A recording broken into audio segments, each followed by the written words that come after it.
की तो मार दिए जाओगे, सब तुम्हारे पीछे पड़ जाएंगे, ना रिश्तेदार, रिलेटिव, नेबर, सब। हर अच्छी चीज को बचाना पड़ता है। कि आलिया भट्ट के साथ तुम घूमने गए हो, हिडन करके रखो अपने आप को, हिडन, पागल बन के रहो, पागल। एक गिलास में 2 स्ट्रॉ डाल के पी रहे। इस देश में बिगाड़ने की आदत है, हर जगह नेता बनने की जरूरत नहीं है।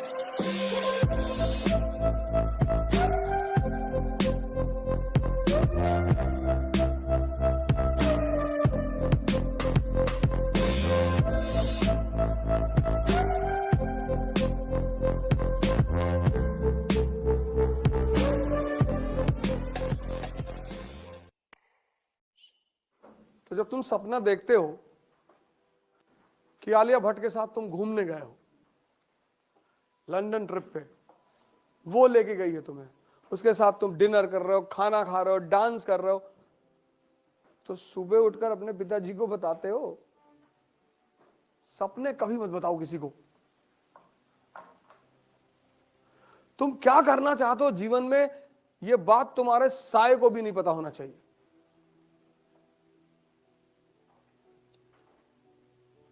क्योंकि दुनिया एक चीज के लिए तैयार बैठी है, डिस्टर्ब करने के लिए। और दुनिया तैयार बैठी है तुम्हारे घर से लेकर बाहर तक, सब। लेकिन दुनिया एक आदमी से नहीं उलझती, पागलों से। पागल बन के रहो, पागल बन के। क्या बनोगे जीवन में? डाकू बनेंगे। कोई तुमसे बात ही नहीं करेगा। छत पे बैठे हो, कोई किताब लियो, उसका एक एक पन्ना फाड़ के हवाई जहाज बना के उड़ा रहे हो।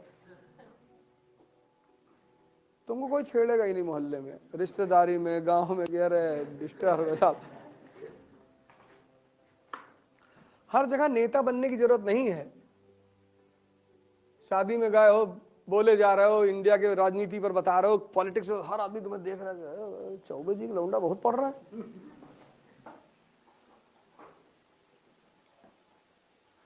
इस दुनिया में हर आदमी तुम्हें डिस्टर्ब करने के लिए बैठा हुआ है।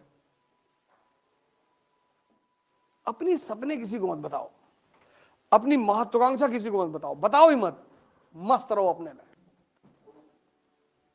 सूरज सुबह नॉक थोड़ी करता है, जब वो चमकता है तो दुनिया खुद ही उसकी तरफ देखती है। अब जब तुम्हारी शादी हुई, या तुम्हारी गर्लफ्रेंड है, या बॉयफ्रेंड है, या तुम्हारा कोई बहुत पक्का दोस्त है, अच्छी चीजों को कभी समाज में एक्सपोज मत करो।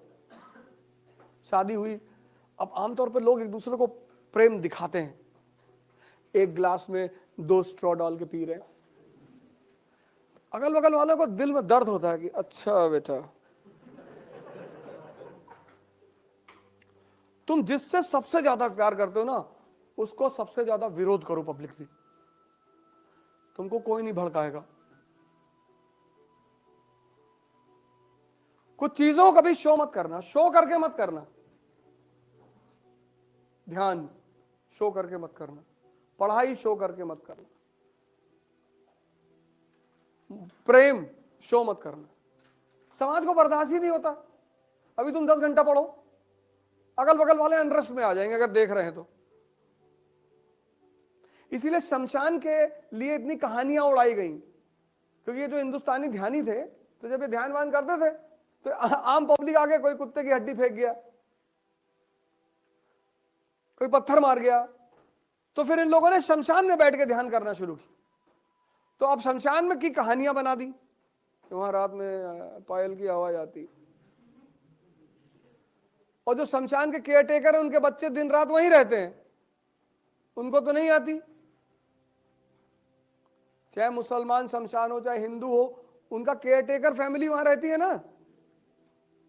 हमारा स्कूल है फातिमा स्कूल गोंडा में, तो हमारे स्कूल के जस्ट बगल में मुस्लिम कब्रिस्तान है। तो जो कब्रिस्तान के केयर टेकर थे, उनके बच्चे उसी कब्रों पे खेलते थे। तुमने एक बार उस केयर टेकर से पूछा, मैंने कहा भाई साहब आपको डर नहीं लगता? बोला भैया डर तो जिंदा आदमी से लगता है, ये तो सब बेचारे मर गए।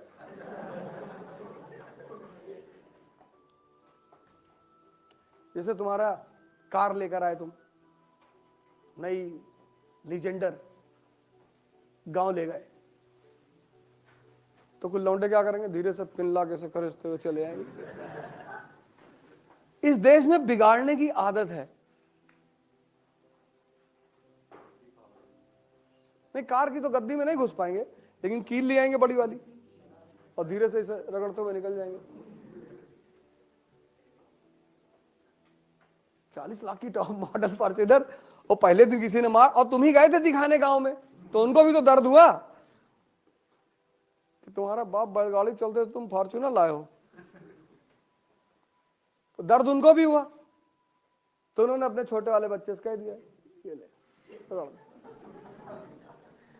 अब एक कलेजा उनका फटा तुम्हारी फॉर्च्यूनर देख के, और दूसरा कलेजा तुम्हारा फटा उसके, कलेजा दोनों आदमी का फटा। इसलिए जब बच्चा पैदा होता है घरों में, तो उसको 1 महीने तक माँ जल्दी किसी को दिखाना नहीं चाहती कि नजर लग जाएगी। अब तुम गांव में बता दिए हम आइस की तैयारी कर रहे हैं, और तुम्हारा जो गाय भैंस रखने का मड़ा है उसमें पड़ोसी ने आग लगवा दिया, और तुम्हारे पापा फोन किए कि यार किसी ने वो खैरानी फूंक दी यार, तो तुम वहां डिस्टर्ब हुए कि नहीं? तुम्हारे घर में एक भैंस है 80,000 रुपए की, गांव वालों ने खुलवा के बिकवा दिया,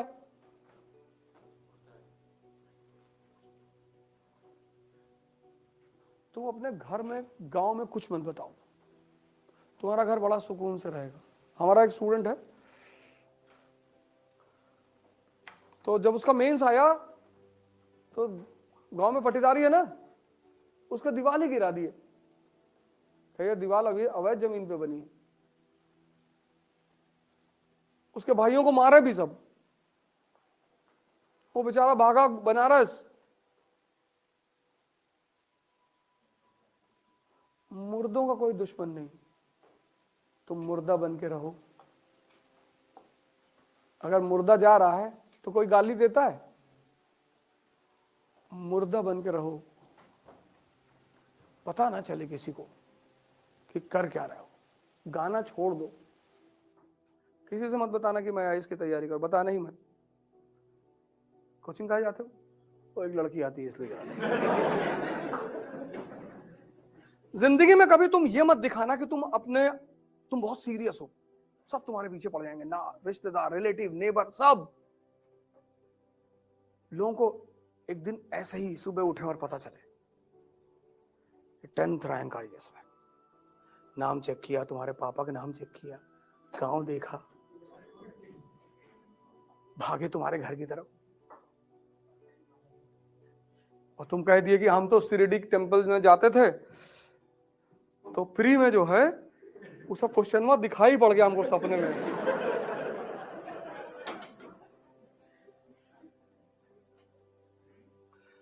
युद्ध की सबसे बड़ी बात यह है कि तुम डिस्क्लोज मत करो कि तुम क्या कर रहे हो, तभी जीतोगे। अगर युद्ध में तुम नजर में रहोगे सबकी, तो मार दिए जाओगे। हिंदुस्तान के राजा क्यों मारे जाते? ये हाथी बैठ के लड़ते थे।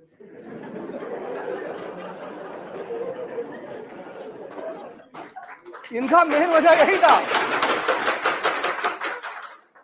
पहला बैटल ऑफ पानीपत क्या है? इब्राहिम लोधी हाथी बैठा हुआ है। जब सब बजाज सुपर पे बैठे हैं, स्प्लेंडर में बैठे, तू भी बैठ।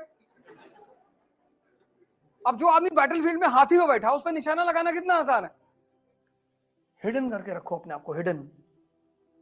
पागल बन के रहो, पागल। उल्टा करके अखबार पढ़ो कि लोग समझ लें कि पूरा पागल है, इससे तो कुछ हो ही नहीं पाएगा। तुम थोड़ी सी इज्जत पाने के चक्कर में, थोड़ी सी, बहुत थोड़ी सी, और सिर्फ थोड़ी सी इज्जत पाने के चक्कर में नहीं कि लोग मुझे गाली ना दें, इसलिए तुम बता देते हो कि मैं आईएएस की तैयारी। देने दो गाली, देने दो। तो जो लोग तुम्हें गाली दे रहे हैं ना, जिस दिन तुम्हारा सिलेक्शन हो जाएगा, पहले लोग होंगे तुम्हारे घर भाग के आएंगे रोते हुए